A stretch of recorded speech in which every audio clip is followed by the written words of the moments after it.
Cause and effect. Two concepts forever intertwined. Every action, however small it may seem, sends out ripples through time, invisible to the eye, yet relentless in how they shape what follows. Sometimes a single gesture changes the course of a day.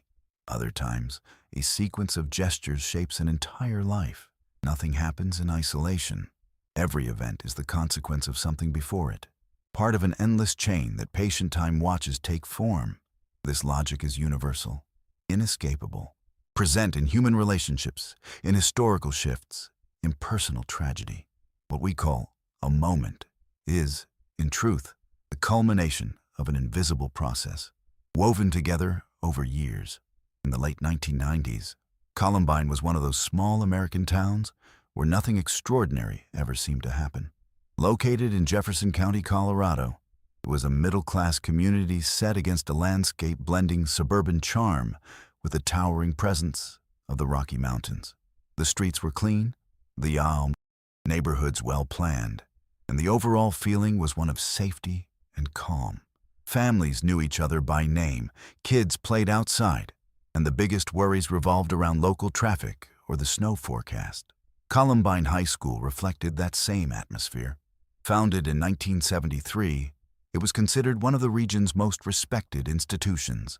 With nearly 2,000 students enrolled by 1999, the main building stood out for its spacious layout, wide hallways, a large library, science labs modern for their time, and a gymnasium that came alive on game days. Academically, the school maintained strong performance. Crime rates across Jefferson County stayed low, especially compared to bigger cities, and incidents of school violence were rare, usually limited to isolated fights or minor vandalism. In state rankings, Columbine stood as an example of strong infrastructure, qualified teachers, and deeply engaged parents. In short, the cultural climate at the time felt worlds away from any idea of catastrophe.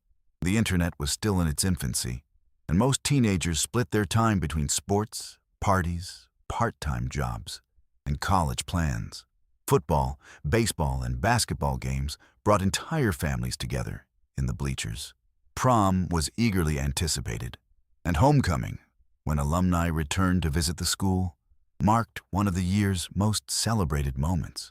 But as already mentioned, the surface rarely reveals everything, especially not what's coming.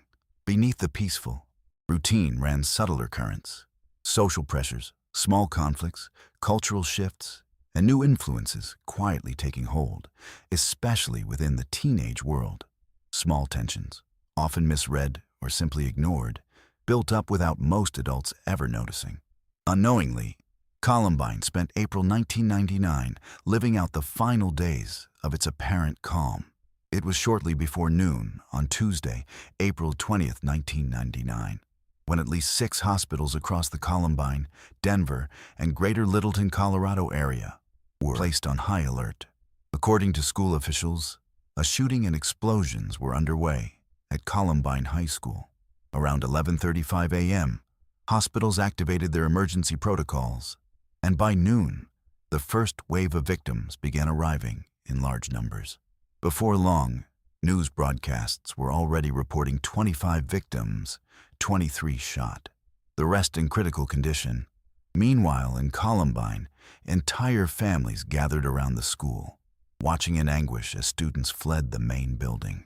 Police cordoned off the area cautiously, since the shooters had already exchanged fire with responding officers.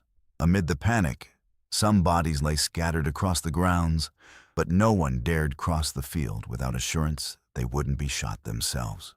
To help maintain order, authorities compiled a list of names of teenagers confirmed to have escaped. Desperate parents crowded around it, scanning every line, hoping to find their children's names. The list was long, but many never found the name they were searching for, sinking into a feeling of pure helplessness. The shooters were described as members of the so-called trench coat mafia, a group of marginalized students known for wearing black clothing and long coats. The attack appeared to primarily target athletes and popular students. The terror began to ease only hours later, when confirmation finally came. Both shooters had been found dead, They'd taken their own lives inside the library, the very site where they'd left behind. The most horrifying scene. Their names soon spread across every news broadcast. 18-year-old Eric Harris and 17-year-old Dylan Klebold. But the end of the attack didn't mean the end of the agony-gripping Columbine. Until Wednesday night, more than a full day after the massacre, the victims' bodies still lay where they'd fallen. According to police, the entire school had become one single, massive crime scene. SWAT sealed off the building completely, turning it into inaccessible territory. Outside, families waited, torn apart by uncertainty, clinging to any sign of hope. The horror deepened for some parents when they finally heard their child's name read aloud, not on the list of survivors, but on the list of the dead. Meanwhile, Wayne and Kathy Harris and Tom and Sue Klebold, the shooter's parents, sat stunned inside their homes as police searched for bombs, weapons, and any material that might explain what had happened.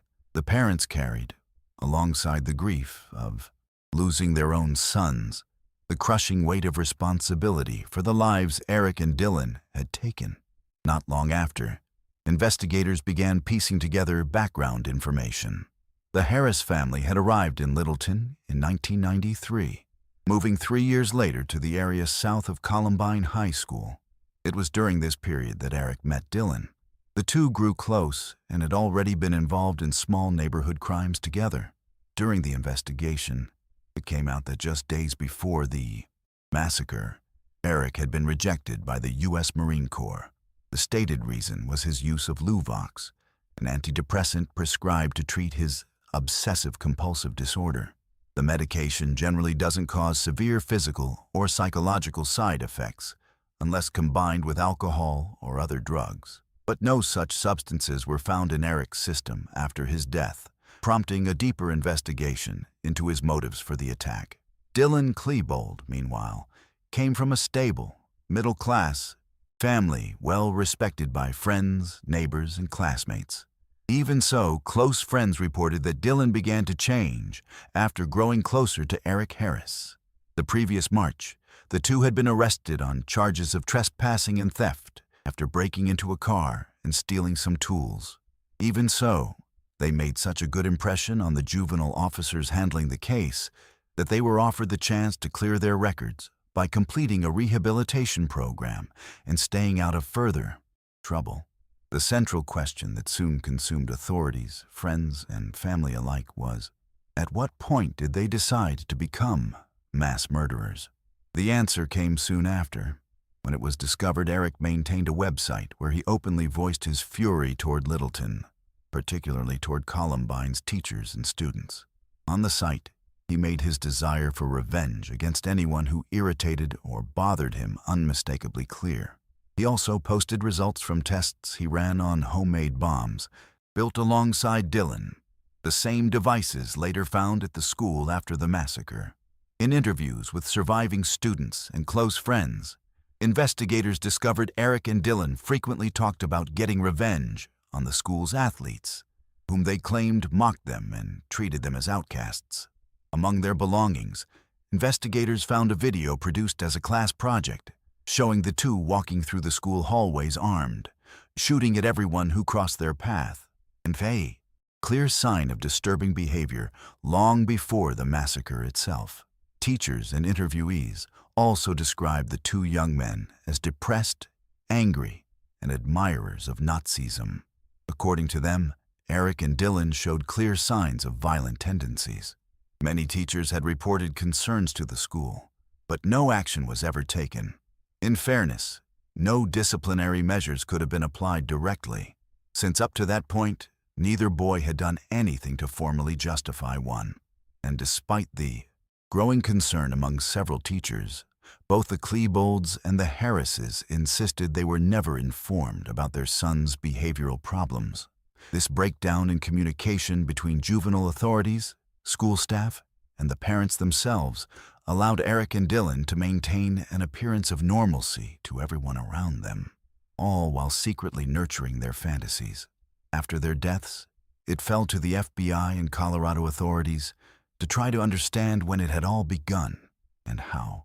Things had reached the point of massacre and double suicide. What followed was an investigation that would later be considered the most complex in Colorado's law enforcement history.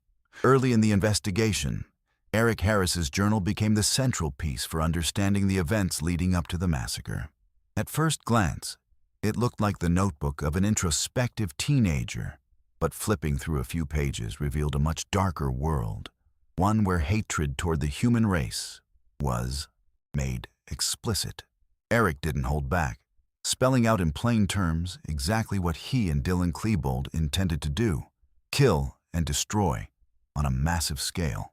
The plan would begin at 11 a.m., at the height of lunch rush inside Columbine's cafeteria. In his disturbing writings, Eric laid out in feverish detail the sequence he imagined. After the school, they'd invade neighboring homes, spread death through the streets of Columbine and Littleton, then hijack a plane. The final act would be crashing the aircraft into New York City, an impact he believed would remain permanently etched into the nation's memory. It was a delusion of vengeance. Eric and Dylan wanted to watch the world they hated burn. The plan didn't unfold exactly as they'd imagined, but it was enough to claim dozens of lives among students and one teacher. Even today, there are many ways to tell the story of Columbine's infamous shooters.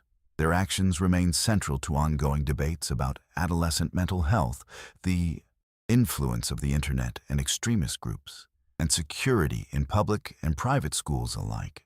For that reason, in this episode, we chose to tell the story through the core friend group at its center: Dylan Klebold, Brooks Brown, Zach Heckler, and finally, Eric Harris. 4 young men whose lives intersected in profound ways until all that remained were 2 future killers, isolated, consumed by fantasies of murder and destruction. We begin with Eric Harris, born April 9, 1981 in Wichita, Kansas. Long before Columbine, he was, in many ways, already a child of the world, deeply familiar with the influence the government could exert over an entire family's life. His childhood was marked by constant relocation, all tied to the career of his father, Major Wayne Harris, who served dutifully in the Air Force. These moves never let him put down roots. Eric started school in Beaver Creek, Ohio, but that was only the first of many places. Oscoda, Michigan came next, followed by Plattsburgh in upstate New York. Along the way, he passed through at least 5 different schools. The routine was always the same: new hallways, new classmates, new social codes. And just as he'd start to adjust, it was time to pack up again. Even so, the blame doesn't fall on his parents. According to sources, Wayne and Kathy Harris did everything they could to soften the impact of these transitions. Kathy even left her job to devote herself fully to raising the children. Described as a warm woman, soft-spoken and unpretentious, embodying the classic role of a military wife of that era. Present, attentive, and discreet. In old photos, she always made sure Eric looked well-dressed, smiling with confidence. Wayne, meanwhile, was the classic strict but loving father figure. Off-duty, he found time to coach youth baseball teams and lead scout groups. Afternoons, after dinner, he'd play basketball with Eric and his older brother Kevin in the school driveway. A local pastor who knew the family described them as excellent neighbors, friendly and warm, whose presence was missed when they eventually moved away. At home, though, the hierarchy was clearly defined. Wayne had 0 tolerance for disobedience. His discipline followed a military playbook: no yelling, no impulsive punishment. He preferred silence, giving his children time to reflect on their mistakes before announcing his decision a day or 2 later. He made a point of requiring them to acknowledge their wrongdoing, accept the terms of their punishment, and see it through completely.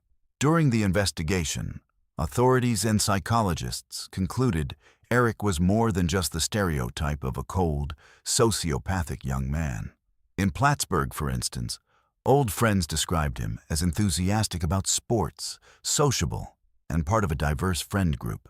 2 of his closest friends were an Asian American athlete and a black classmate. There were no reports of racial intolerance, references to Nazism, or isolation. Quite the opposite. Eric was active in youth baseball, played soccer, and passionately followed the Colorado Rockies.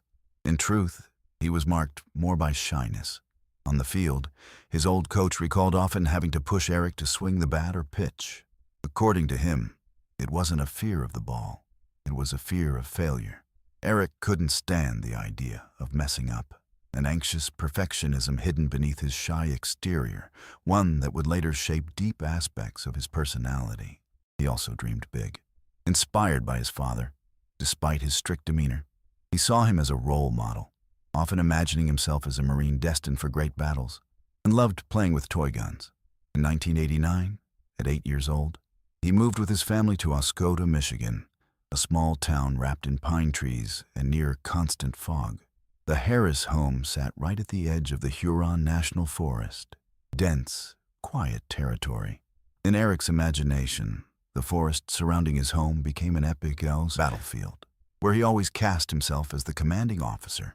His brother Kevin, along with a neighborhood friend named Sonia, joined in these games, building forts out of branches and fighting off imaginary invaders or aliens.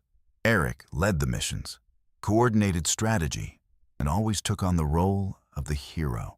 But everything changed in 1993, when ID Software released Doom, a groundbreaking computer game in which demonic monsters invaded Earth, and the player had to destroy them in a bloody, pixelated hail of gunfire.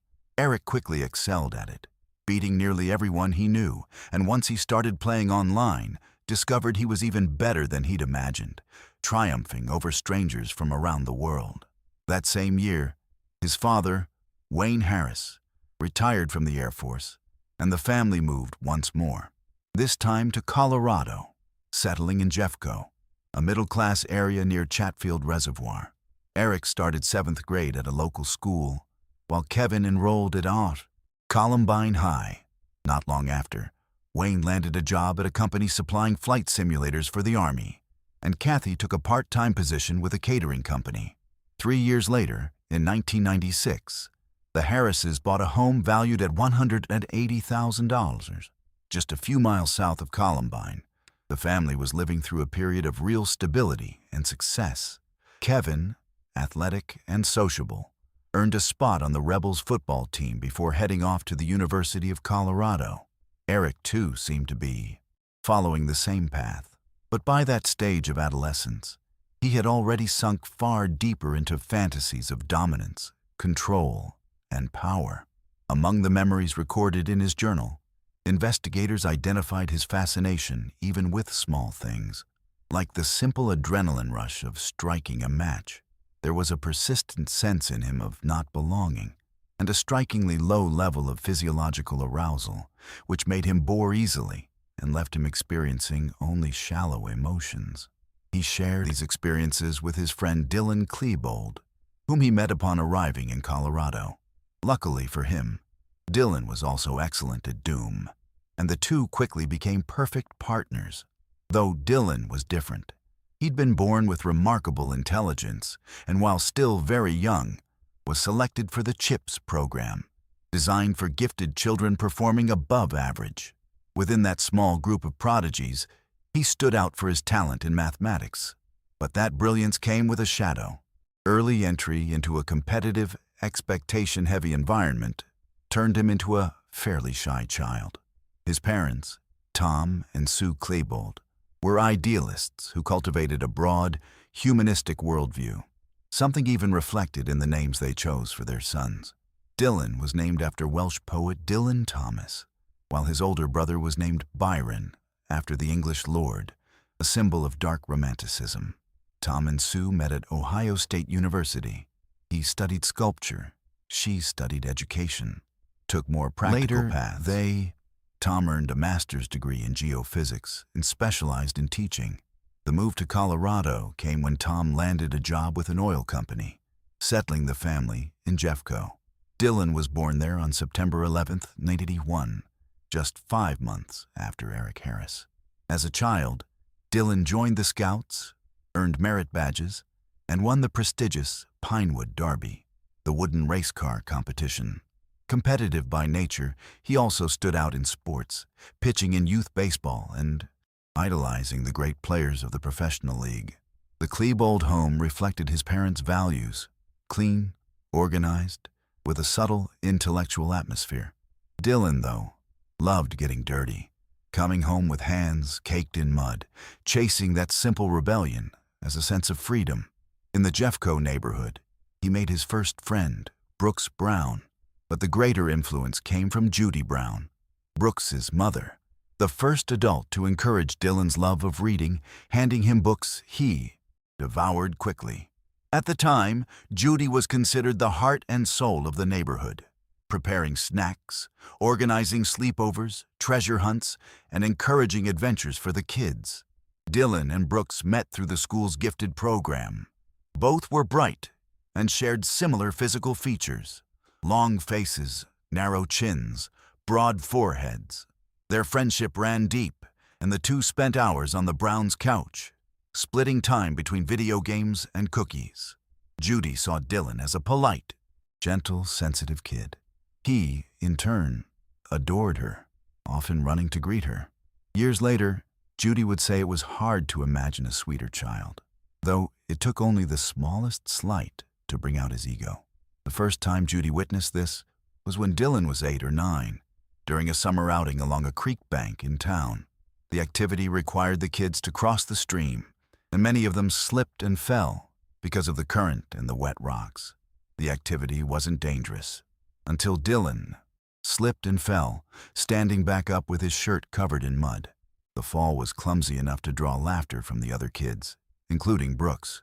Dylan didn't take it well. He snapped, shouting at them to stop laughing at him. The other children, along with Judy, froze in confused silence, having never seen Dylan explode like that before. Judy rushed to comfort him, but he seemed inconsolable. From that day forward, this kind of reaction became familiar to her. Over time, she noticed a pattern. Dylan could spend weeks, even months, being the sweetest, kindest, most fun kid in the neighborhood. But it only took a joke, a minor frustration, or any small mistake to make him unravel completely. Judy believed it would pass with time, that Dylan would learn to know himself, to control himself, to forgive his own mistakes. But that never happened.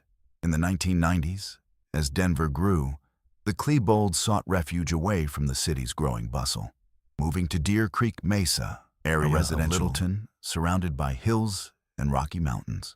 There, Dylan became a country boy, isolated, far from crowds, traveling long distances every day to attend school in the suburbs. Even so, he found real joy in fishing trips with his father, waking up early before sunrise, taking in the smell of coffee brewing prepared by his dad. In the kitchen, he'd watch his brother pretend to enjoy the coffee just to please their father, something Dylan considered a complete waste of time. He didn't like the drink and never pretended otherwise. Afterward, he'd head to the garage to organize the fishing gear, help load the cooler into the bed of his father's old 1973 Ram pickup, and the two would head out together. The lake they fished was isolated, quiet, ringed by mountains.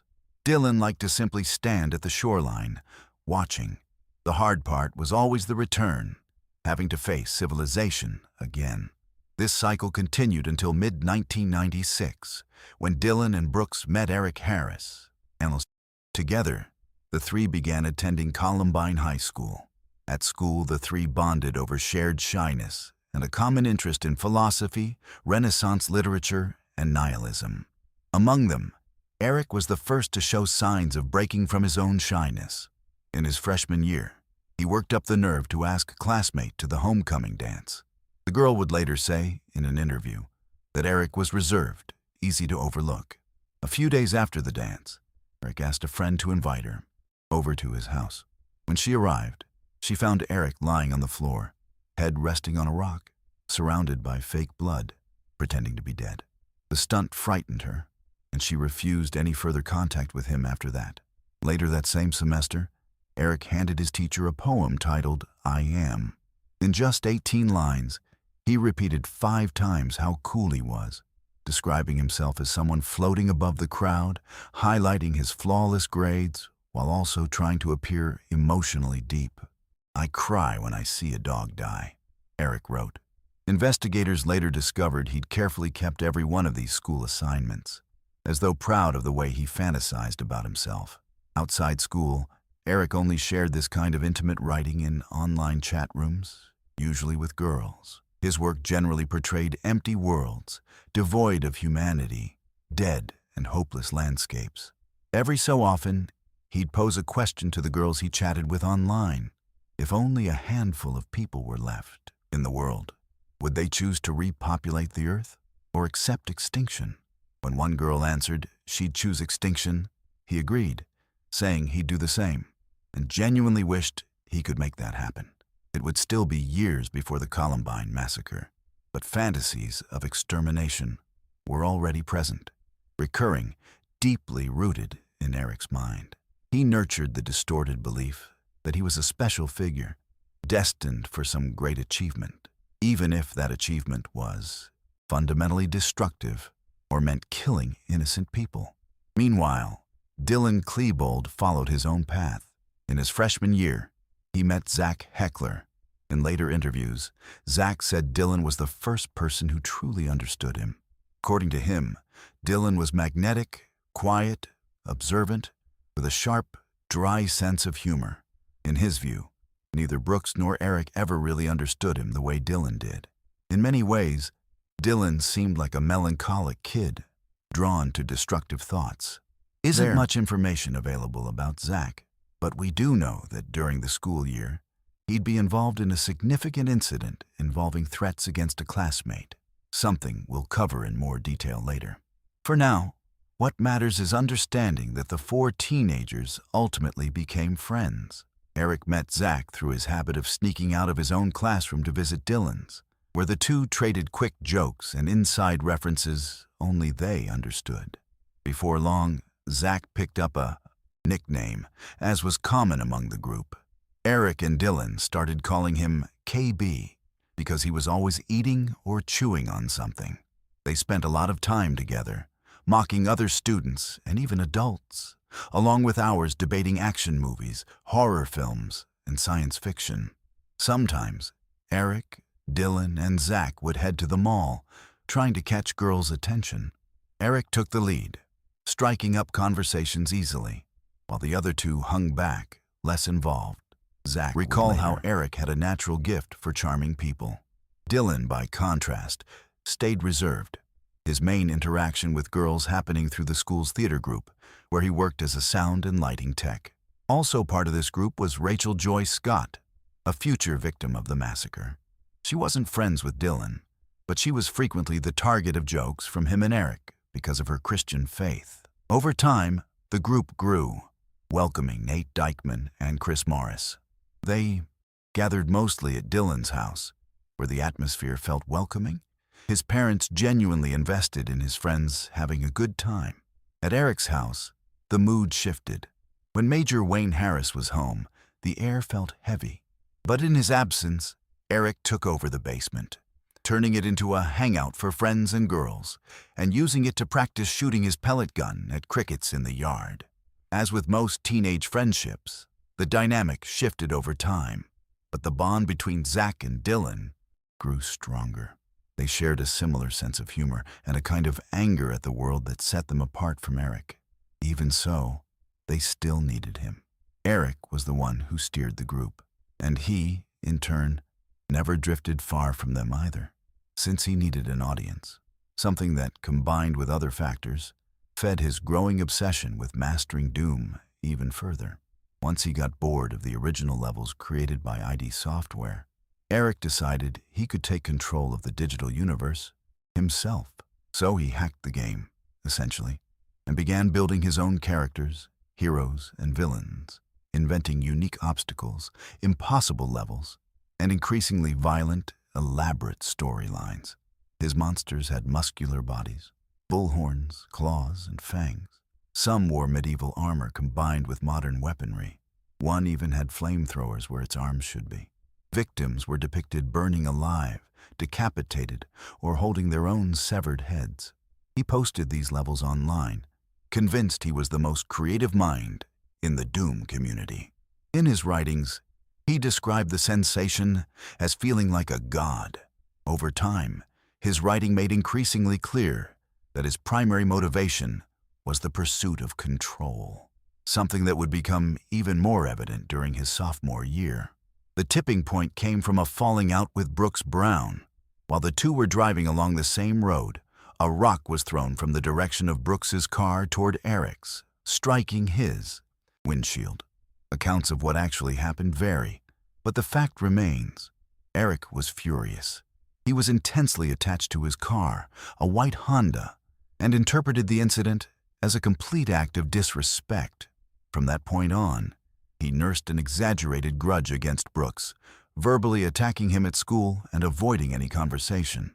As a result, Brooks distanced himself from Eric, maintaining contact only with Dylan and Zach.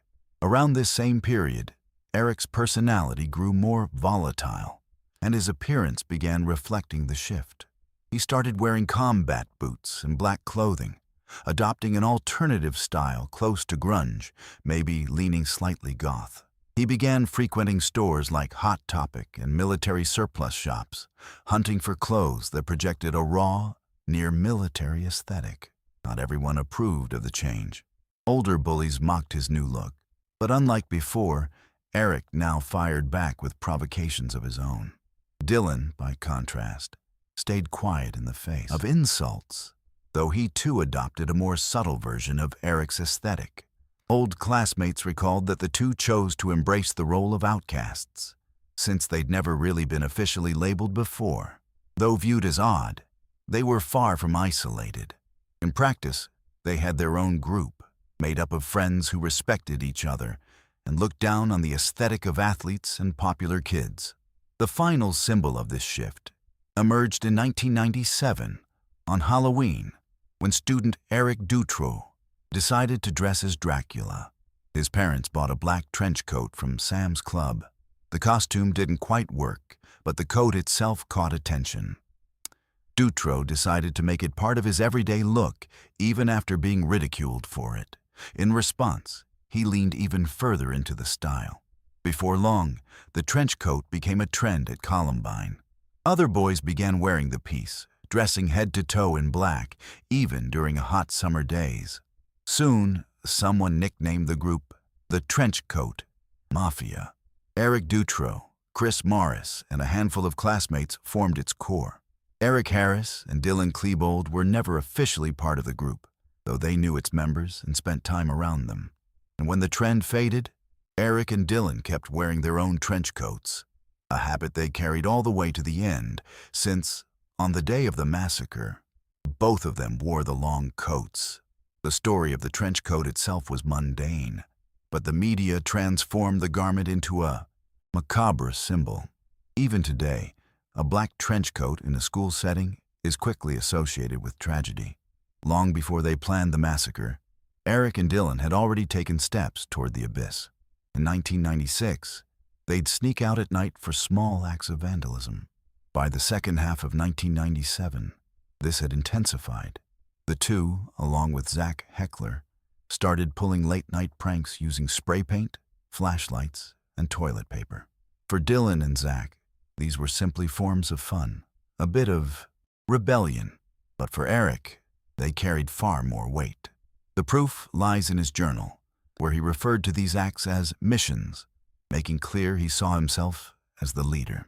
Around this time, Eric had read John Steinbeck's The Pastures of Heaven, a collection of short stories that left a deep impression on him. He became obsessed with Tularecito, a character from a fable about a boy labeled an idiot, but gifted with rare sensitivity. Tularecito saw the world in a unique way, things no one else could. Rather than being understood, he was mocked, treated with hostility, and after reacting violently, was committed permanently to a psychiatric hospital. Eric didn't share the character's disabilities, but he identified deeply with his isolation and the way he was misunderstood. He felt he possessed a kind of superior, almost visionary insight, while viewing his classmates as blind, incapable of seeing the brutal truth he believed he alone understood. He also believed Tularecito never deserved to be institutionalized. To him, it was society that was wrong. This reflected his broader belief that punishment shouldn't fall on someone who takes revenge, but on those incapable of recognizing the supposed genius hidden behind their rage. Curiously, in a school essay about the book, Eric wrote that people like Tularecito simply needed time and understanding to learn how to control their anger and distinguish right from wrong through love and care. This detail is revealing because it shows how Eric spoke of love as something he wanted but never actually experienced.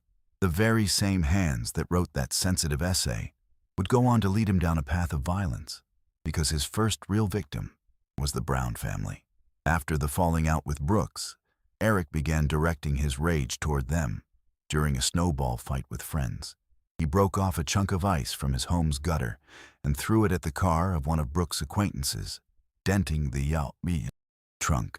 Not satisfied, he grabbed another piece and hurled it at the windshield of the Brown family's Mercedes. Brooks ran home, told his mother, and together they went to the Harris house. There, the boy laid out a list of revelations. Eric snuck out at night, committed vandalism, hid alcohol in his room, and kept spray paint cans in the basement. Kathy, Eric's mother, was alarmed but tried to stay calm. Brooks and Judy got the impression she reacted more like a psychologist than a mother. Decided to leave before Eric returned home. On the way, they realized one of Brooks' friends had stolen Eric's backpack and left it in the car. Judy turned back, and on the way, they ran into Eric. She rolled down the window and told him about the backpack, asking him to come pick it up at their house. Eric flew into a rage at the news, grabbing onto the moving car. Judy sped up until he let go. Back at the Harris home, Kathy met them at the door. Judy returned the backpack and recounted everything that had happened. Right there, Kathy broke down crying, devastated by her son's unimaginable behavior. That night, Wayne Harris's fury fell on Eric. The teenager was forced to destroy the hidden bottles of alcohol and showed what looked like genuine remorse.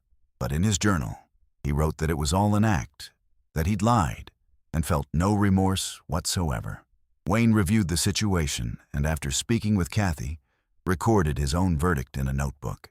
Eric was guilty of assault, disrespect, vandalism, and veiled threats, but, in his view, innocent regarding what he considered a disproportionate reaction from the Brown family. To him, Judy Brown had overreacted. The next day at school, Brooks overheard Eric threaten him again and told his parents. That night, police were called. An officer questioned Brooks and visited the Harris home to document the case. Wayne then took his son to the Browns' house to apologize.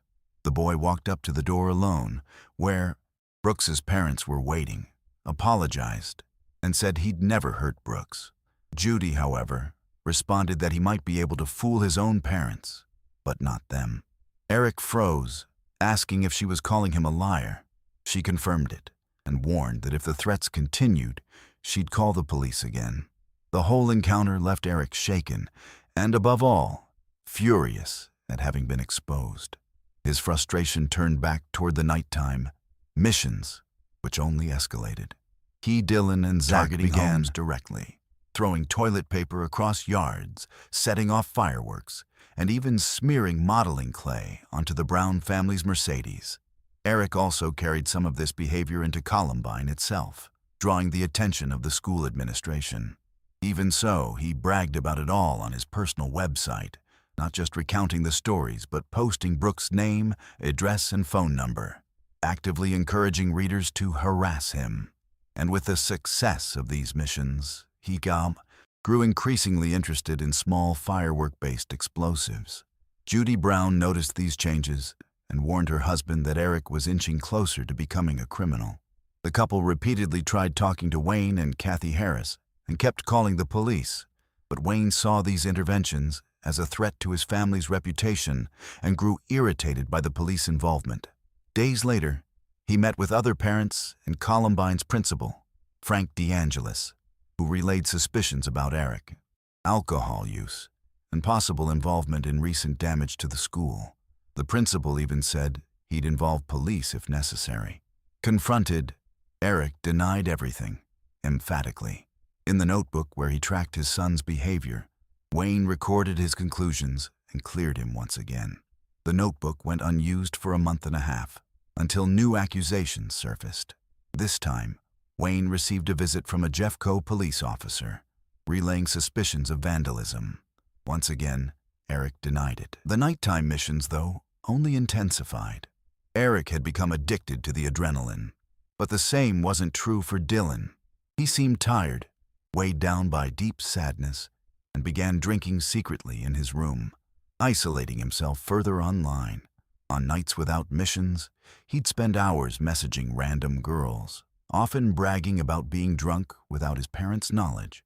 Years later, it was discovered in his journal that thoughts of suicide had become constant during this period. Unlike Eric's journal, Dylan's words turned inward, directed at himself. He wrote that he did wrong things only as a way to purge his own spirit and morality, describing an ongoing struggle against what he felt himself becoming. As part of that effort, he even deleted his doom files from the computer, tried to cut back on drinking, and attempted to restrain his impulse to mock other people.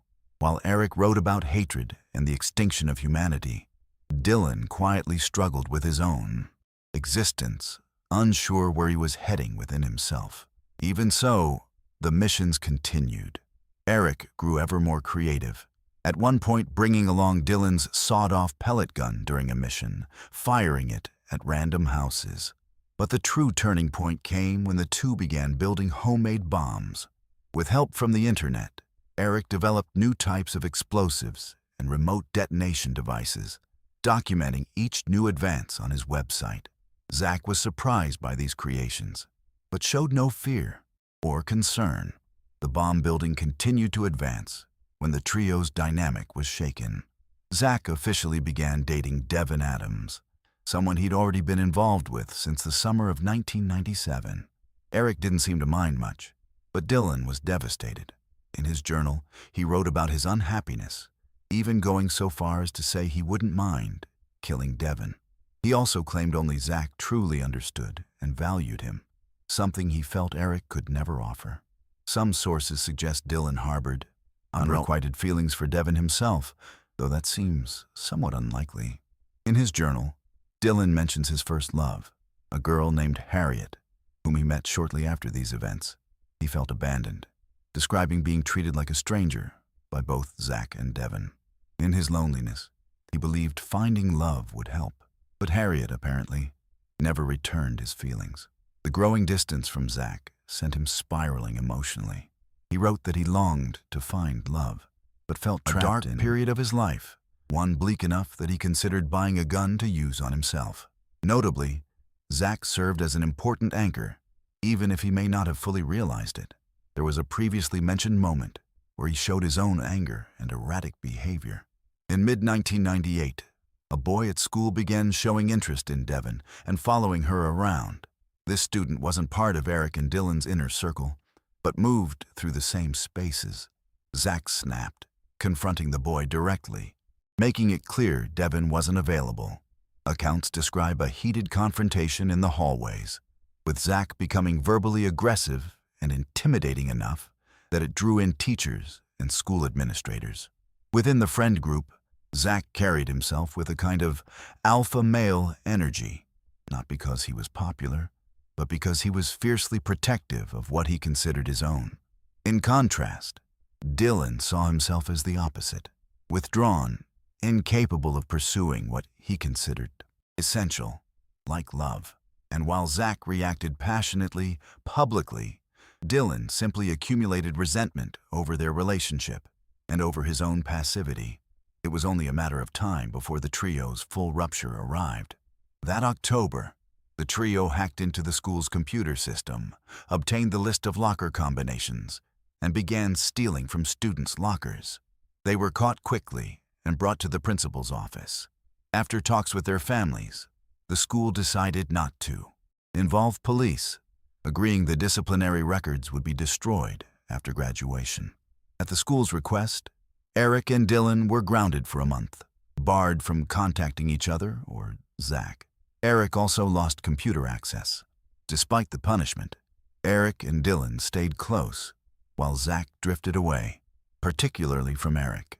Even so, the three would reunite in 1998 when they landed jobs together at Blackjack Pizza in Littleton.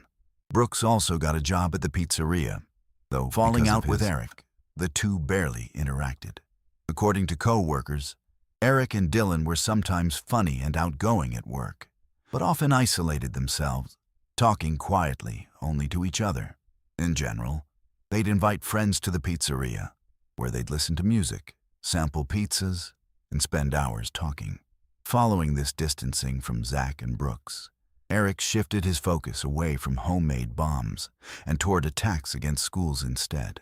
Through online research, he found numerous cases of school shootings, student suicides, and even school bombings. At the time, the internet looked very different from what we know today, but it already functioned as fertile ground for extremist subcultures.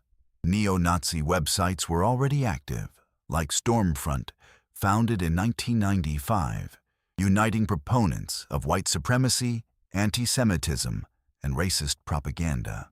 In these spaces, Nazi imagery was often used as a symbol of rebellion, without necessarily reflecting full ideological commitment. There were also communities and forums discussing using weapons against school or government authorities, largely inspired by the 1995 Oklahoma City bombing, a recurring theme throughout Eric Harris's writings. That attack involved detonating a truck packed with homemade explosives in front of the Alfred P. Murrah Federal Building, headquarters of federal offices in Oklahoma City. Hundreds died, including children in a daycare inside the building. Those responsible were Timothy McVeigh, a former U.S. Army soldier, and his accomplice, Terry Nichols. Driven by hatred of the federal government, Timothy justified the attack as retaliation for government interventions, like the Waco siege. That episode also surfaced repeatedly in Eric's research and in discussions across extremist forums. David Koresh, leader of the Branch Davidians, had stockpiled weapons and ammunition, claiming he was preparing for a final confrontation against the forces of evil, which he believed included the government itself. The siege lasted 51 days and ended with numerous deaths, including women, children, and Koresh himself. It's worth remembering that at the time, there were no social networks like today's. What existed were forums and chat rooms, which, without specific laws governing digital crime, allowed this kind of content to circulate with almost no oversight whatsoever. Within this environment, teenagers built personal websites to vent frustrations and criticize school and social life, spreading ideas of revenge. This content seeped easily into the minds of vulnerable teenagers, creating a dangerous, stimulating environment well before Columbine's massacre. And while many of these posts were simple venting, Eric Harris made a point of insisting on his own website that his complaints were genuine. In his journal, he wrote that many readers doubted the bomb tests and threats of revenge he posted. In some ways, Eric was both influenced by and feeding into a community that sympathized with his distorted ideas. Curiously, his research on bombs and weapons became the subject of an English class assignment, in which he claimed weapons were cheap and easy to obtain. According to him, bringing a gun to school was simple. His teacher graded the assignment as thorough and logical. Another turning point arrived in January 1998. On a Friday night, Eric and Dylan drove out to a remote field, parked on a gravel stretch, and got out looking to break something. At least, that was the original idea. They soon spotted a van parked nearby, loaded with electronic equipment, and decided to steal from it. Eric stood guard, keeping watch, while Dylan handled the dirty work. Wearing a ski glove, he tried punching through the window, but failed. Eric tried next, with no success either. Frustrated, Dylan grabbed a rock and threw it at the glass. Still nothing. It took several attempts before the glass finally gave way. Dylan began rummaging through the van, while Eric returned to the car to prepare their getaway. Dylan grabbed everything he found interesting, scattering the rest across the vehicle. According to his own account, he took a briefcase, a black bag, a flashlight, a yellow object, and a bucket full of odds and ends. Afterward, they headed to Deer Creek Canyon Park, a vast reserve surrounded by mountains. In the parking lot, they turned off the engine and began sorting through the stolen goods. They decided to store the items in the trunk, but as they got out of the car, they were caught by surprise. Officer Timothy Walsh of the Jefferson County Police Department. Questioned, Eric claimed they'd simply been passing through and found the equipment piled in the grass. Timothy didn't believe him and said he'd call it in. At that, Dylan immediately confessed to the theft. At the station, Wayne and Kathy Harris, along with Tom and Sue Klebold, were already waiting. Both boys were charged with theft, breaking and entering, and trespassing. After a lengthy interview, they made a strong enough impression on the juvenile officers to be sentenced to a diversion program, re-education, community service, and psychiatric treatment. Worried, Wayne researched therapists and found Dr. Kevin Albert, a well-respected psychiatrist in Colorado. Eric's first session took place on February 16, 1998. He admitted to serious issues controlling his anger, along with depression and suicidal thoughts. The doctor prescribed an antidepressant and began seeing him bi-weekly. Wayne and Kathy also began attending occasional sessions. Dylan, meanwhile, showed a more sensitive, unstable personality. According to the psychiatrist's report, he simply needed to understand that hard work is part of achieving a dream, and that life wasn't easy. Both boys were described as intelligent, with promising futures ahead of them. At home, Eric and Dylan received similar punishments: grounded for a month, barred from contacting one another. For a while, they managed to keep their arrest a secret from friends, but the information eventually leaked when Dylan mentioned it to a coworker, and before long, entire groups of classmates knew, leaving both of them humiliated. In his journal, Dylan wrote emotionally about love and about his need to put himself back together. Eric, in contrast, sank deeper into hatred. In his writing, he reaffirmed his decision to make the extinction of humanity real. In other words, he was ready to kill, and the ideal place to begin his revenge was where he knew the most people: Columbine High School. When he shared his ideas with Dylan, his friend was disturbed enough to confide in someone else. He told Brooks Brown about Eric's website, where his homicidal thoughts were laid out in detail.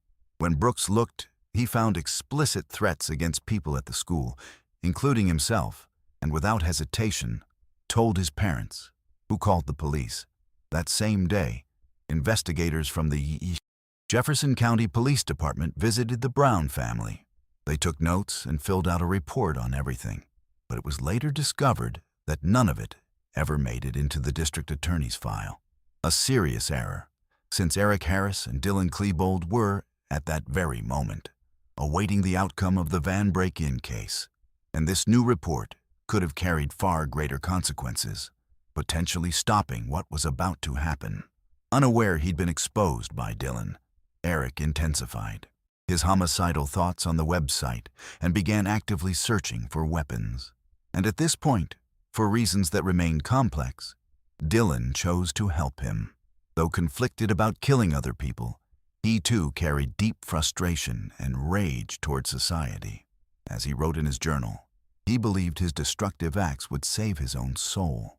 Violence made sense within his mind. Specialists would later conclude that, by this point, Dylan had become extremely emotionally dependent on Eric. So, between mid-1998 and early 1999, the two began acquiring weapons. Since they were minors, they couldn't legally purchase firearms and turned to third parties. Robin Anderson, an older friend of Dylan's, was persuaded to buy 2 shotguns for them at a gun show. They also obtained a high-point .995 carbine through a dealer named Mark Maines, who also supplied ammunition.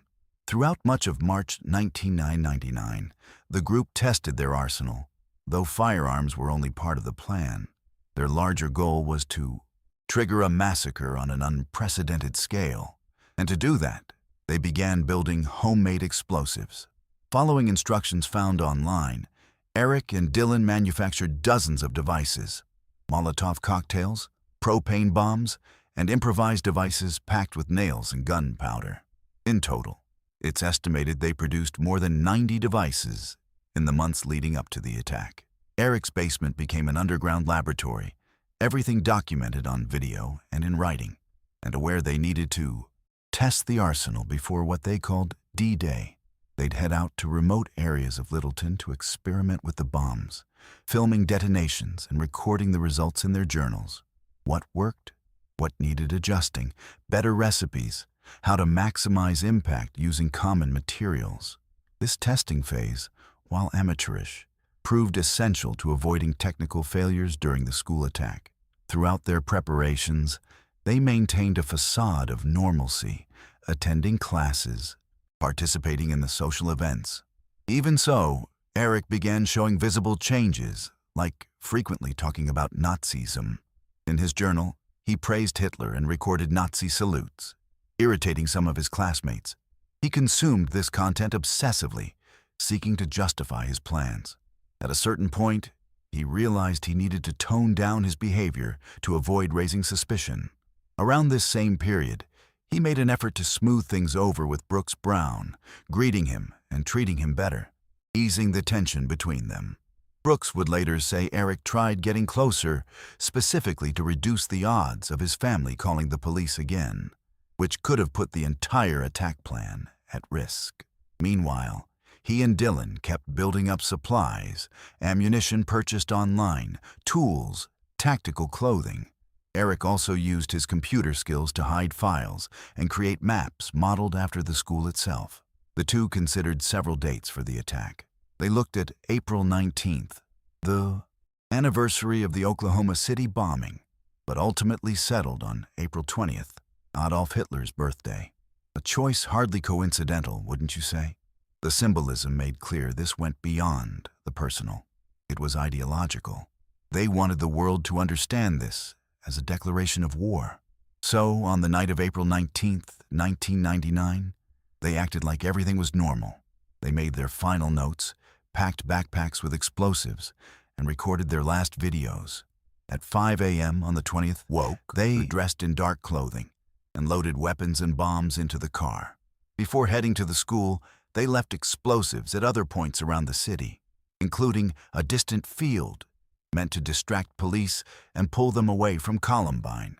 Then, at 11:10, they arrived in the school parking lot. They stood just minutes away from beginning one of the worst massacres in American history. Eric Harris was the first to pull into the lot, and as he drove between the parking spaces, some girls in another car recognized him, laughing and chatting. Unaware of anything wrong, they smiled and honked to say hello. Eric waved back with a faint smile, as if it were just another ordinary day, and parked in the section reserved for sophomores. Dylan arrived shortly after, his expression noticeably heavier. No one greeted him. He parked his BMW in the senior lot, about 300 feet from Eric, right in front of the cafeteria. He then opened his trunk, which offered a full view of the school's southwest facade, the glass arch above the commons area on the ground floor, and above it, the library.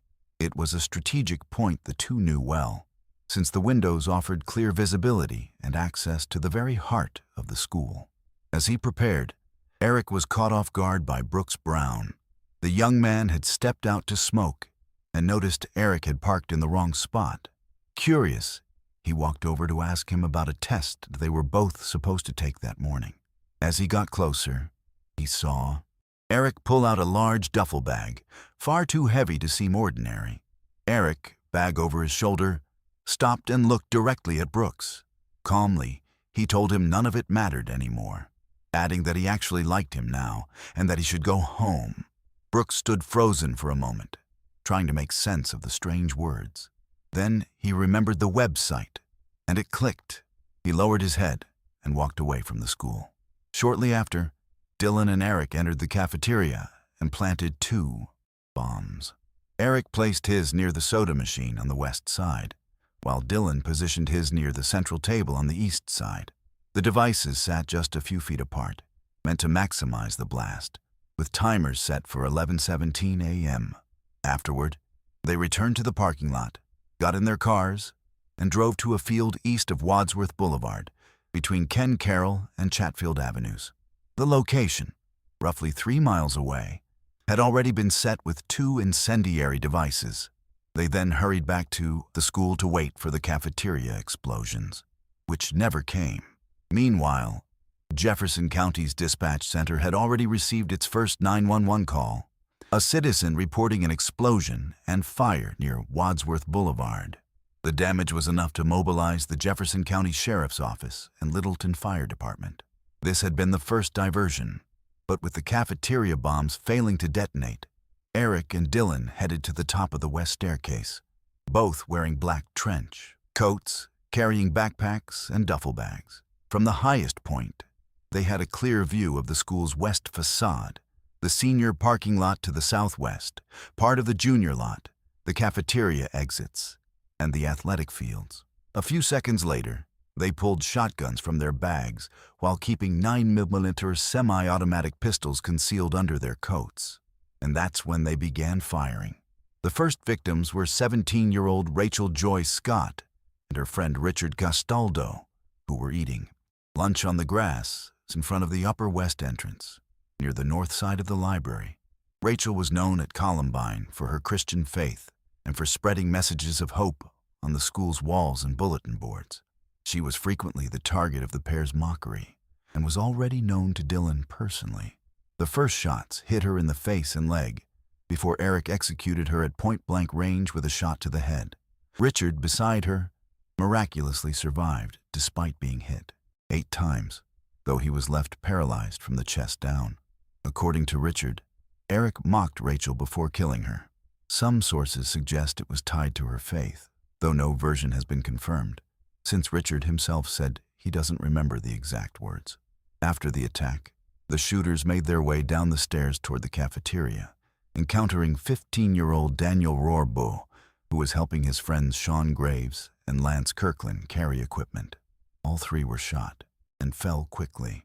Like Eric and Dylan, Daniel enjoyed video games and spent much of his time helping his father at his electronics shop. The shooters then turned on 5 students on the grass near the stairs. All were hit and fled. Michael Johnson was shot but managed to reach the equipment shed, where other students were hiding. His friend Mark Taylor, though, fell with a serious wound and remained on the ground until help arrived.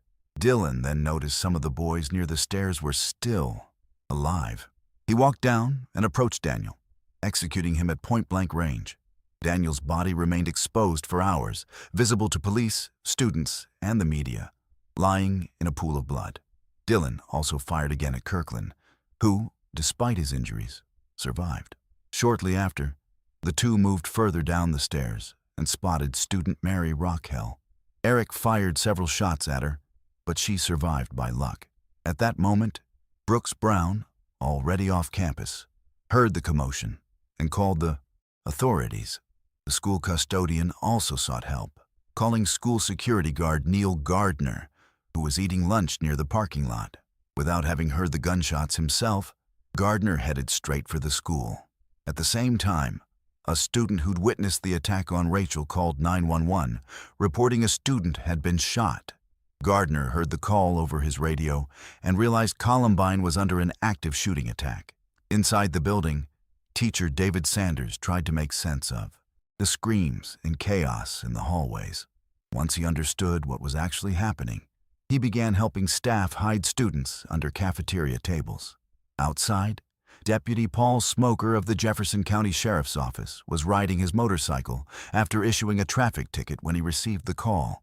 Being nearby, he headed immediately toward the school's north entrance. Meanwhile, Eric and Dylan advanced through the hallways and encountered teacher and hall monitor Patty Nielsen. Assuming they, were carrying toy guns, she shouted for them to stop. But the gravity of the situation quickly became clear when Eric and Dylan opened fire, striking the west entrance hallway and injuring Patty with shrapnel. Also in the area was student Brian Anderson, who ended up trapped between doors. Eric fired at them, scattering glass shards over Brian. Despite their injuries, both Patty and Brian managed to flee to the library. At that moment, Eric and Dylan noticed Neil Gardner's patrol car arriving, and an exchange of gunfire began. Eric fired roughly 10 shots at the guard, but his weapon jammed. Neil returned fire with 4 shots, forcing Eric to dive to the right. The guard believed he'd hit the shooter, but Eric soon resumed firing. Meanwhile, teacher David Sanders used the distraction to lead students through the hallways toward the east exit. Patty, hidden nearby, managed to call 911 and report the shooter's presence. Growing tired of exchanging fire with Gardner, Eric moved back into the school alongside Dylan. When the guard realized the two had gone, he called for additional backup to contain the situation. Shortly after, Officers Scott Taborski and Paul Smoker of Jefferson County arrived and began the first rescues of injured students on the west side. As guard Neil Gardner approached, he spotted Eric Harris leaning out a window, rifle in hand, aiming directly at Paul Smoker. The guard immediately warned Paul, giving him time to aim and fire 3 shots at Eric, forcing him to retreat. Shortly after, new gunfire erupted from inside the school. Eric and Dylan fired randomly at lockers and windows. Some witnesses reported seeing them walk through the hallways, smiling, shooting at anything in sight. At that moment, student Stephanie Munson and another classmate ran from a classroom into the north hallway. Spotted by the shooters, they opened fire, hitting Stephanie in the ankle. Though limping, she still managed to reach the exit. One student reported seeing Dylan chase students fleeing from the north hallway toward the east, but he suddenly stopped and gave up shooting. Meanwhile, teacher Dave Sanders continued helping students. Approaching the library, he spotted one of the shooters coming from the north hallway. He tried to flee but was shot, collapsing to the ground. He crawled toward the science area, where he found colleague Rich Long and helped him reach a classroom.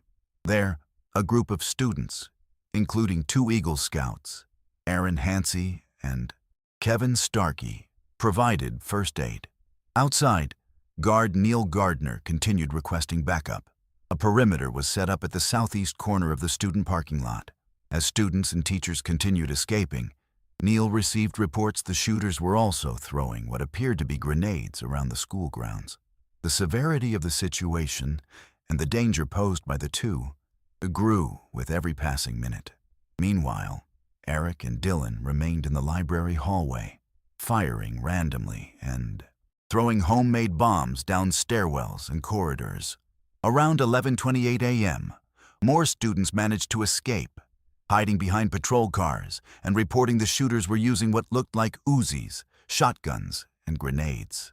They described one shooter as younger, school-aged, wearing a black trench coat and a backward baseball cap, while the other was taller, slightly older, also in a black trench coat. At this point, neither shooter had yet been identified by name by any victims. Worth remembering, the Columbine had roughly 2,000 students, many of whom had no idea who Eric or Dylan even were. The horror deepened around 11:30 a.m. when the two entered the library. Right at the entrance, they fired at the main desk, and shrapnel struck Evan Todd, who was near the photocopier. Wounded, Evan fell, but was pulled back up by the shooters and used as a human shield, ordering students to stay quiet while they dragged him around, mocking him. Shortly after, he was released and told to leave the library. According to some sources, Evan survived only because, when asked why he shouldn't die, he replied he posed no threat and that they'd already proven their power, an answer that apparently satisfied the pair. Next, the two walked toward the library windows and found 16-year-old Kyle Velasquez. Eric fired without hesitation, hitting the teenager in the torso and head. Kyle had recently transferred to the school and received special attention from classmates and teachers due to learning and coordination difficulties. Reaching the windows, Eric and Dylan fired on officers and fleeing students.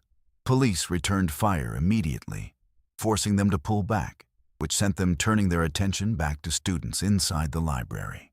Eric approached a table and found 14-year-old Stephen Curnow hiding underneath it. The boy, a Star Wars fan who dreamed of becoming an Air Force pilot, became the massacre's youngest victim. killed with a shot to the head. At a nearby table, Eric found 17-year-old Cassie Bernal, executed the same way. Like Rachel Scott, Cassie was Christian and active in Columbine's church youth group. She'd overcome a troubled past and had found in her faith the strength to move past her struggles. Her case became known for the account that she was asked about her faith before being killed. The evidence remains debated, but the story is widely reported as true. Still in the library, 18-year-old Isaiah Schulz, a black, athletic, musically talented young man, was also killed. According to accounts, he was specifically targeted. Craig Scott, Rachel's brother, witnessed Eric and Dylan mocking Isaiah over his skin color before trying to pull him out from under the table. Terrified, Isaiah stayed still and was executed on the spot. Beside him, 16-year-old Matthew Kexter, a school athlete, was also shot and killed by Dylan. The shooters then moved to the west side of the library, firing on other students who couldn't find cover, fatally striking 18-year-old Lauren Townsend and her friend Lisa Kreutz. Lauren was captain of the volleyball team and an outstanding student, nearly guaranteed a scholarship. Described as intelligent, caring, and passionate about animals, she dreamed of becoming a biologist or veterinarian and volunteered at local shelters. Accounts suggest she died trying to protect Lisa during the attack. After being shot, Lauren appeared to fall deliberately over her friend, who played dead until it was over. In the same sequence, Valine Schnurr was shot and left disabled on the floor. Then came 16-year-old John Tomlin, shot in the back by Dylan while trying to help a friend hide. Eric, meanwhile, killed 16-year-old Kelly Fleming, also shot in the back as she tried to flee, dying near a bookshelf. Kelly was known for writing poetry and dreamed of publishing children's books. Amid the massacre, 15-year-old Daniel Mauser, a member of the fencing team, tried to confront the shooters. He first attempted to reason with them, then tried pushing a chair toward them, but was repelled and executed by Eric with a shot to the face. Shortly after 11:30 a.m., the Littleton Fire Department requested additional medical support to treat multiple injured students. The fire alarm triggered, and smoke began pouring from the building, caused by the bombs and Molotov cocktails thrown earlier. By this point, Denver authorities were already being mobilized to assist. Columbine, while media outlets began calling the sheriff's office for information about the attack. At the same time, Jefferson County SWAT Commander Lieutenant Terry Manwaring headed toward the school and ordered SWAT and sheriff's command teams deployed for tactical support. Back inside the school, 17-year-old Corey DePuter became one of the massacre's final victims. At the moment of his death, he was trying to calm his classmates and urging them to flee, but was discovered under a table and shot in the head and neck. After these executions, Eric and Dylan left the library. In total, 56 students had been present in the library specifically. 34 escaped unharmed, 10 were killed, and 12 were wounded. Between 11:36 and 11:44 a.m., the shooters moved to the science wing, where they found classrooms locked and barricaded. According to some witnesses, they saw students inside, stared at them, but never tried to force their way in. Some accounts suggest they preferred firing into empty rooms instead. Though they could have broken in, they moved on, apparently without direction. These movements sparked numerous witness reports. A man in a red t-shirt was even spotted on the roof and briefly mistaken for a new shooter. Later identified as an HVAC technician who'd been called to fix a leak above the girls' locker room. Realizing what was happening, he sealed the hatch with a pair of pliers and hid. In the minutes that followed, Eric and Dylan threw more homemade bombs into the cafeteria from the library hallway. As the explosions went off, several students fled through the south cafeteria doors toward a nearby patrol car. In the following minutes, roughly 30 students managed to escape the library after Eric and Dylan left it, hiding behind police vehicles. Among them, some reported that one of the shooters was Rebel Harris, Eric's nickname, though the officer who received the report mistakenly logged it as Ned Harris. Shortly after, new explosions were heard, inside the school. From that point, authorities began brief covering missions to protect escaping students. Around 11:45, Eric and Dylan were seen trying to detonate the bombs that had failed earlier without success. According to witnesses, at one point they stopped to drink water from bottles left behind by students in the cafeteria, and one of them declared loudly that the world was about to end and that this would be the day they died. Shortly after, they managed to detonate another bomb that had previously failed in the cafeteria, sparking a brief fire. As they moved away, 4 students hidden nearby took the opportunity to escape through one of the doors. At 11:49, the first SWAT members approached the school's east side. A few minutes later, Under-Sheriff John Dunaway arrived at the command post and authorized the team's entry. Just before noon, the first shooter was officially identified. Despite initial confusion over the name, Eric Harris was confirmed as one of the perpetrators. At 11:57, Eric and Dylan were seen in the cafeteria, standing still, surveying the damage before heading toward the kitchen. At noon, they returned to the library. At that exact moment, local TV stations began reporting on the Columbine massacre, describing the trench-coated shooters, the dead, and dozens of wounded. More firefighters and paramedics arrived at the school to evacuate survivors and the wounded. But as they approached, they came under fire. Authorities responded by firing on the library windows, forcing the shooters to retreat and allowing rescue teams to reach victims. Using this distraction, more students managed to escape. Around 12:06 p.m., another SWAT team advanced through the east entrance, while a group of officers used a fire truck as cover to enter through the west side, where wounded victims remained. At 12:08, more shots were fired at officers and paramedics. Shortly after, the final 2 gunshots echoed inside the library. In that moment, Eric Harris and Dylan Cullybold had taken their own lives. In the hours that followed, authorities advanced slowly through the building, safely evacuating survivors. The second shooter, Dylan, was soon identified as well. Around 12:15, bomb squads from Jefferson County, Denver, and Arapahoe arrived and positioned themselves in Clement Park's parking lot north of the school. Curiously, a young man armed with a paintball rifle and a knife also emerged from Clement Park heading toward the school. He was quickly surrounded by dozens of officers, but claimed he'd come to help.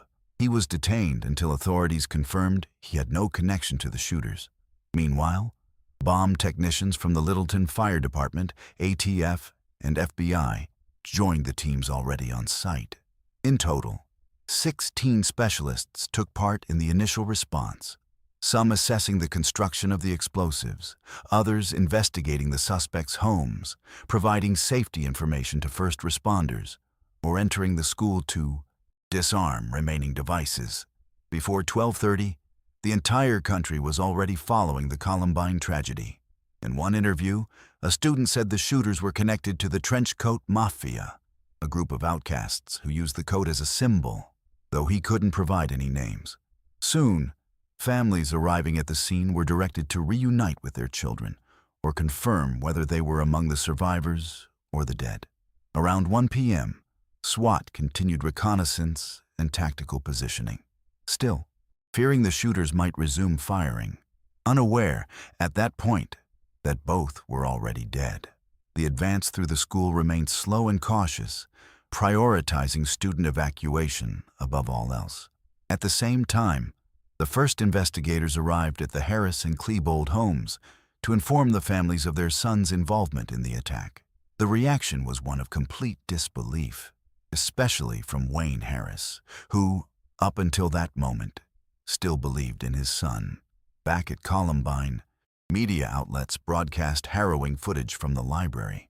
Around 2:38 p.m., cameras captured a wounded student crawling toward a window, seeking rescue. The scene sent authorities and paramedics into a panic, since the visibly disoriented victim risked jumping and being killed by the fall. A large-scale operation was launched to safely extract him, and the footage became iconic. He was identified as 17-year-old Patrick Ireland, shot twice in the head and once in the foot. one of the histoire. Shots had damaged motor function areas of his brain, leaving him partially paralyzed and disoriented. Patrick lay in agony on the library floor for hours before finally summoning the strength to crawl toward the window. After his rescue, and up until 3:17, more than 200 students were evacuated from the school by SWAT and given first aid. At 3:37, more than 3 hours after the shooter's suicides, SWAT located the bodies of the victims inside the library. 12 were confirmed dead, with just one survivor found, Lisa Kreutz, pulled out from beneath her friend's body and carried to safety.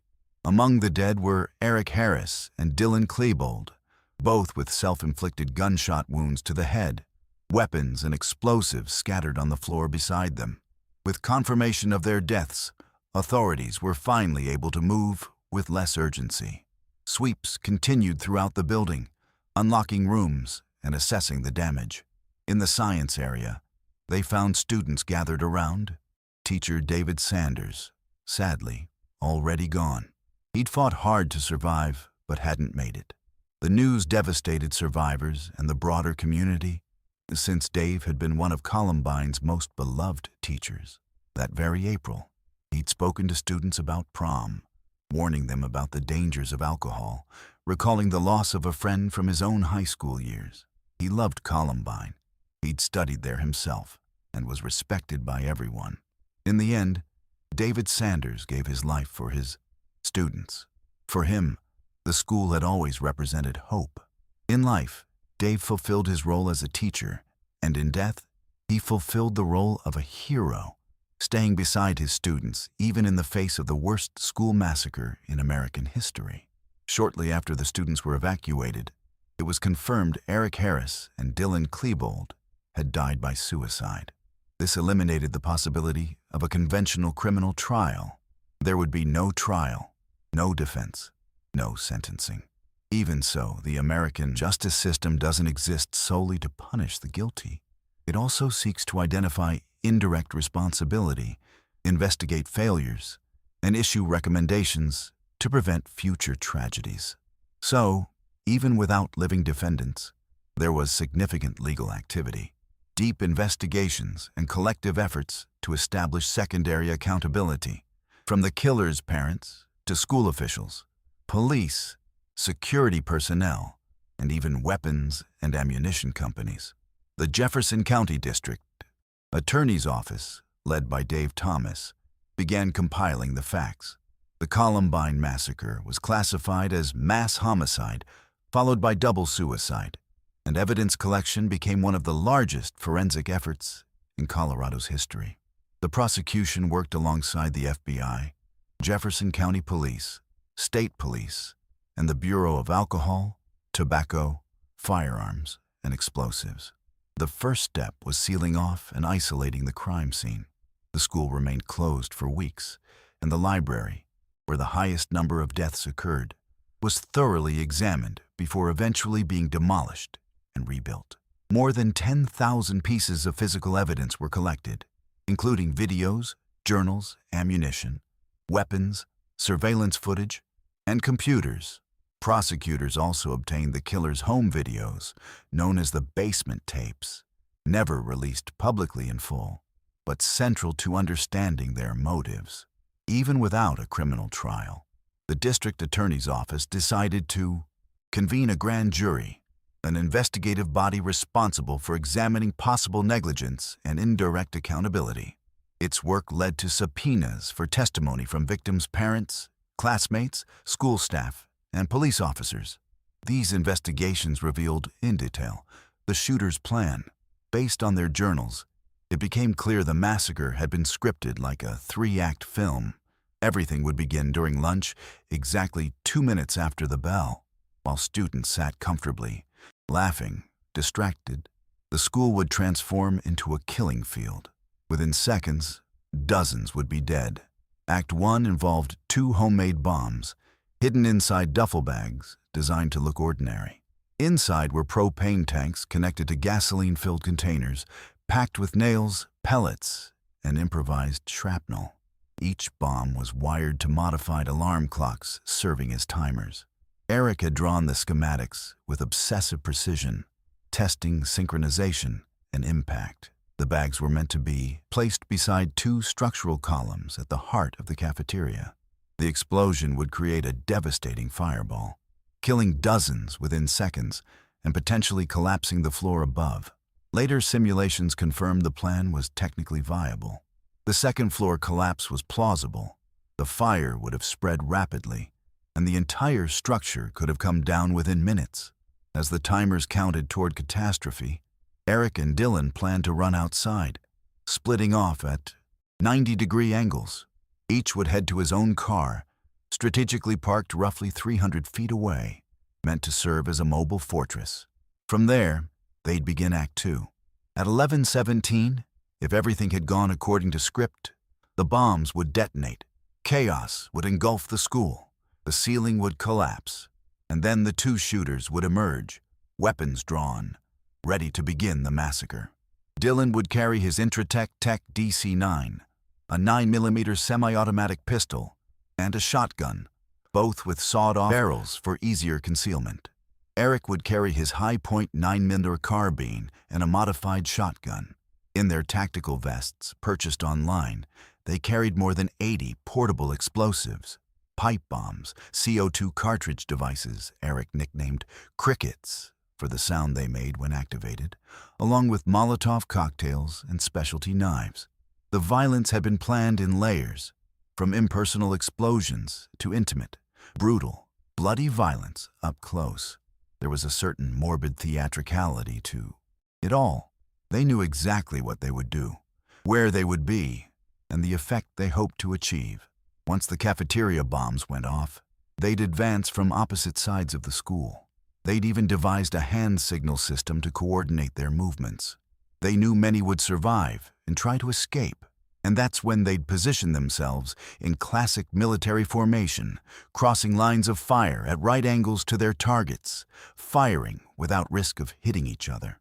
This ensured continuous fire from two distinct flanks without endangering either of them. If everything had gone as planned, 45 minutes after the initial explosion, police would have declared the situation under control. Reporters would surround the school, paramedics would treat the wounded and try to save survivors.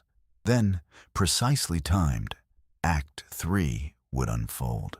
The killer's cars, Eric's Honda Civic and Dylan's BMW, would explode in the middle of the emergency response teams.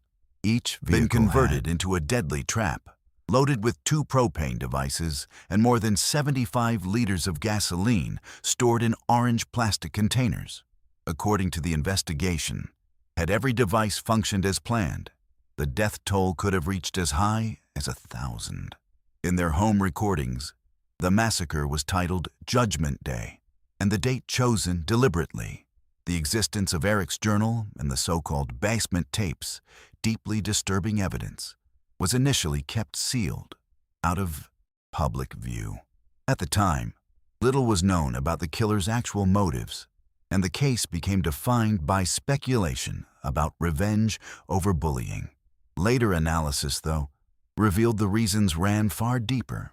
Another crucial discovery was that part of the arsenal had been obtained with help from third parties.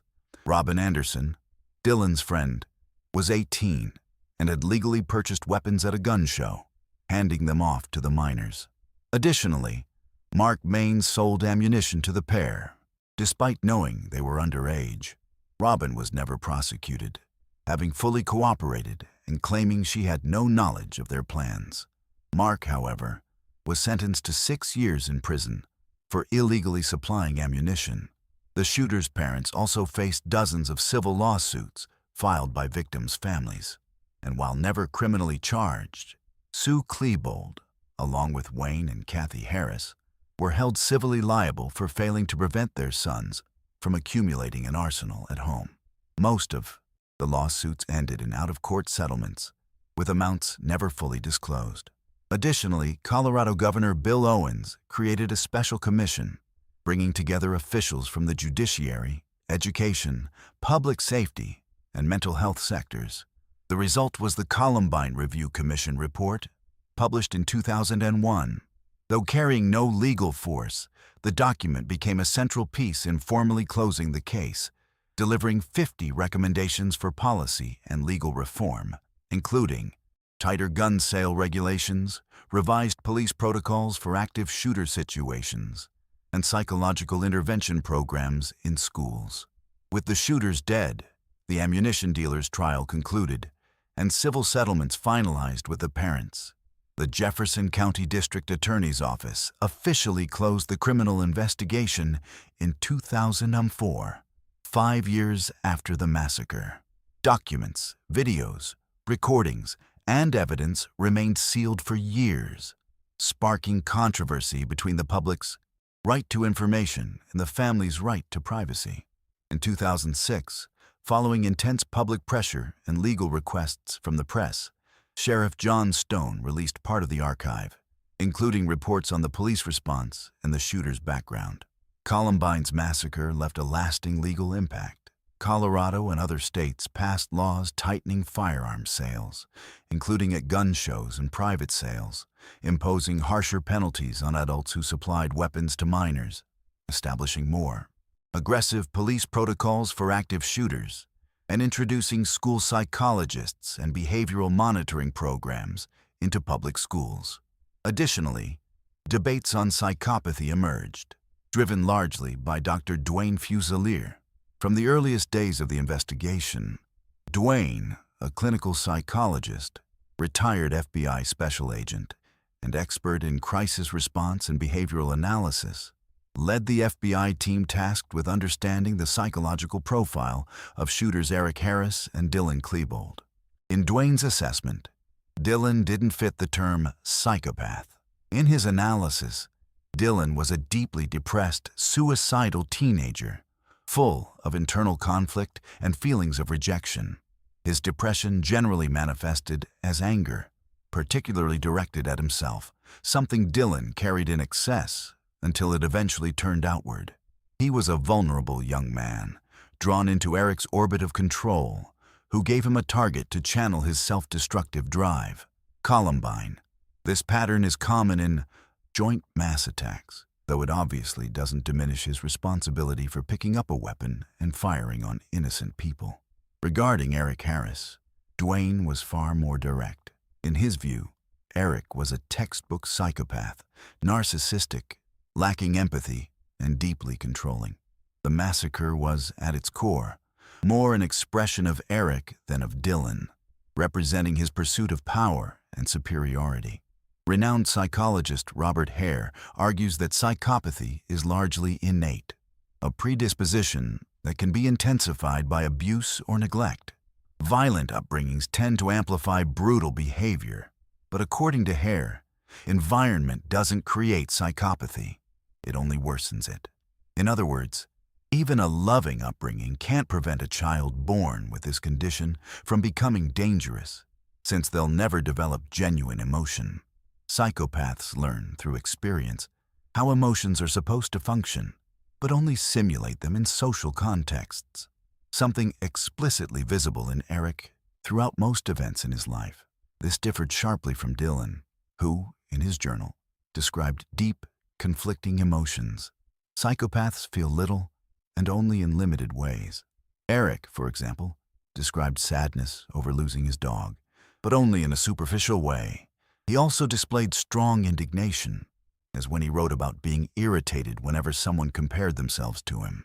Based on this, Dr. Duane concluded the massacre wasn't driven by bullying, but functioned instead as an act of terrorism, a symbolic message within the minds of both boys.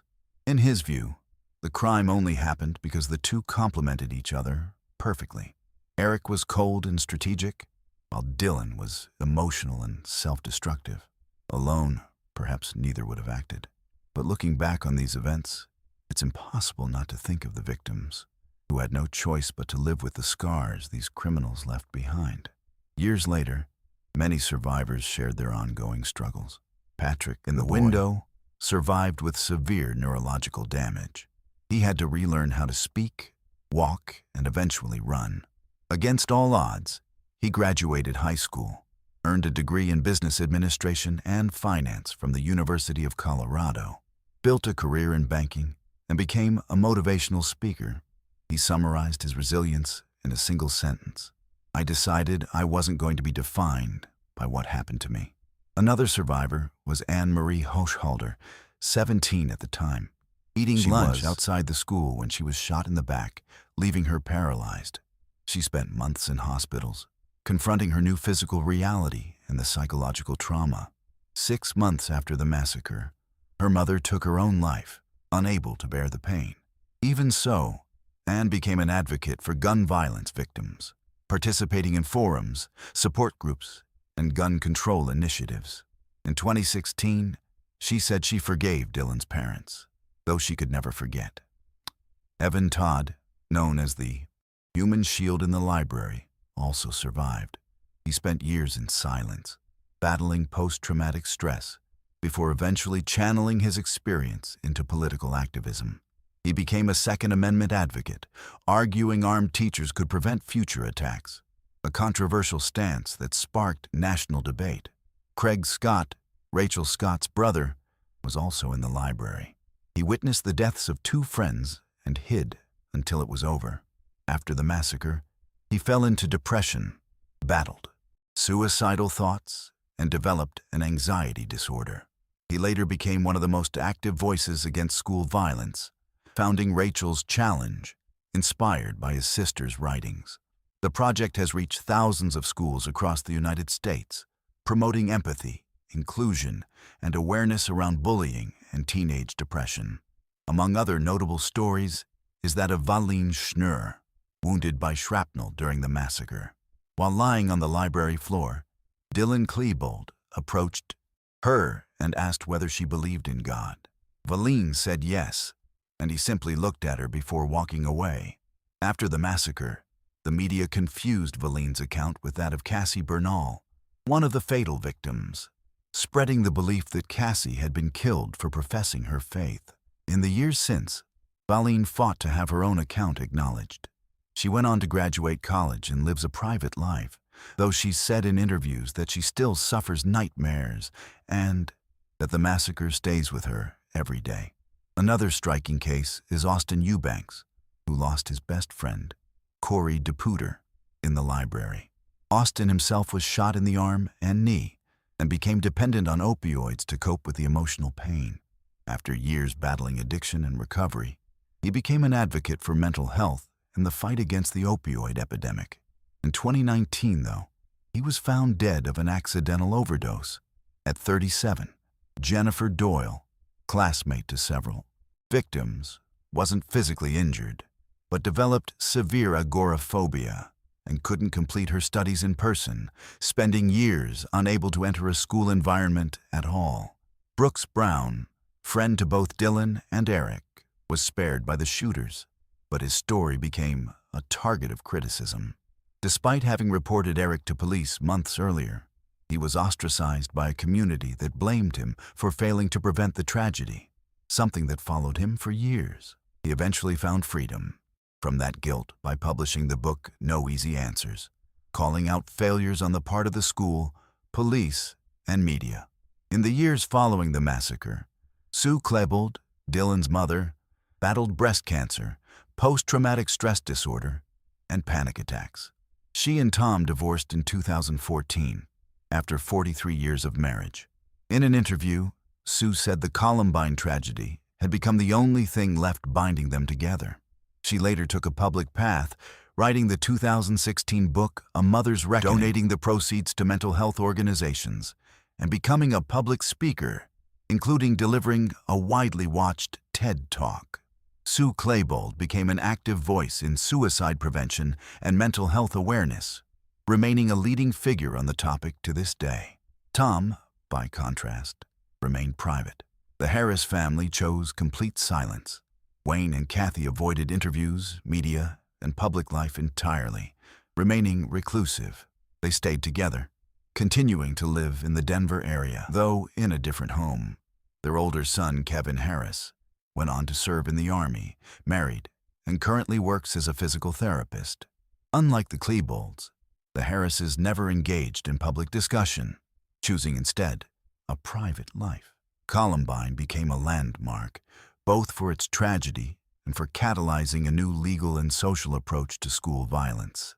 This more mature perspective is reflected in the work of forensic psychiatrists Michael Stone and Gary Brucato, who published the book The New Evil in 2019.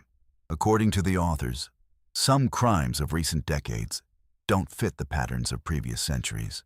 The concept of new evil characterizes acts of extreme violence, often committed by young people without any evident history of severe mental illness, but driven instead by dark ideologies, narcissism, nihilism, a hunger for notoriety, or resentment toward the world. It represents a new manifestation of evil, marked by emotional disconnection, deliberate dehumanization, and total moral indifference, often performative, staged as a kind of spectacle for the world through videos, journals, or live broadcasts. These acts tend to be meticulously planned, embracing the perverse logic of revenge against society, where the victim's suffering serves in the perpetrator's mind as justification for their own existence, or as a form of protest. Clear examples of this phenomenon include Columbine, along with Sandy Hook in 2012, Parkland in 2018, 2019 Suzano in Brazil, among many others. In most cases, the perpetrators were teenagers or young adults who planned their attacks over months, sometimes years, nurturing resentment, cultivating an aesthetic of violence, and building narratives in which they cast themselves as avengers, martyrs, or dark heroes. They didn't kill impulsively. They killed because they wanted to be remembered, to punish a world that, in their distorted view, had ignored, rejected, or ridiculed them. Stone and point to the normalization of violence and the cult of spectacle as key drivers of this new evil. Constant exposure to violent content, combined with a culture of instant notoriety, creates the ideal breeding ground for isolated, resentful individuals to pursue a twisted form of immortality through mass destruction. School shooters of the new millennium frequently leave behind journals, videos, or manifestos, attempting to justify their actions or influence future attackers, becoming, in a sense, part of a perverse tradition of mass killers, members of an almost ritualistic movement of media-driven violence. Another defining trait of this new evil is a radical absence of empathy, framed as a conscious choice. Many perpetrators know exactly what they're doing, understand the impact of their actions, and proceed anyway. Dylan Klebold serves as an example. While Eric Harris showed clear signs of antisocial disorder, Dylan chose, of his own volition, to take part in the massacre. Finally, these studies point to perhaps the most troubling aspect of these massacres: moral contagion. As these acts gain space on social media, forums, and sensationalist press coverage, they take on a kind of invisible power. Evil stops being taboo and starts being seen as a possible performance, a model of response for disillusioned, isolated, or manipulated young people, whose identities are often shaped by influences far removed from reality. Chief among them, the Internet itself. The Internet is a powerful tool for spreading knowledge. It's also through it that ideas, concepts, and fantasies circulate en masse, absorbed by young people still very much in a formative stage of development. The idea alone is already immature and problematic, but in the minds of these young people, it becomes even more chaotic, acting like gunpowder for thoughts that, in their minds, will finally make sense once detonated against the world. In July 2025, 18-year-old Felix Winter from Scotland was sentenced to 6 years in prison after it was proven he'd spent over 1,000 hours engaged with a pro-Nazi group on Discord, roughly 2 hours a day, for 2 years. Felix had been detained earlier after facing a breach of the peace charge and a terrorism-related charge for offenses committed when he was 15 and 16, between June 2022 and June 2023. The teenager had also discussed his violent, graphically detailed plan for a massacre with fellow students. His classmates reported enthusiastic when discussing Columbine and other school shootings, and had even expressed a desire to change his name as a tribute to Dylan Klebold, alongside espousing racist and Nazi views. Investigators also found a TikTok account showing him wearing black combat gear and a skull mask. His computers contained files on firearms, homemade poisons, and 65 videos about the Columbine massacre. The teenager appeared genuinely obsessed with the Columbine shooters, expressing a desire to carry out an act similar to the Judgment Day plan the original killers had envisioned. Cases like his reinforce what we discussed earlier. The internet becomes fertile ground for distorted information, consumed en masse by teenagers, many of whom sympathize with the Columbine killers. And here lies the importance of young people recognizing that this simply isn't the right path, or, as we might put it plainly, that it's nothing but empty noise, incapable of solving anyone's problems. Holding on to resentment, cultivating hatred, or isolating yourself within communities that encourage suffering only deepens wounds that already exist. Talking to a friend, a teacher, a family member, or even seeking professional psychological support isn't a sign of weakness. In fact, it's a genuine sign of courage, because all of us are capable of looking inward and fighting our own darkness.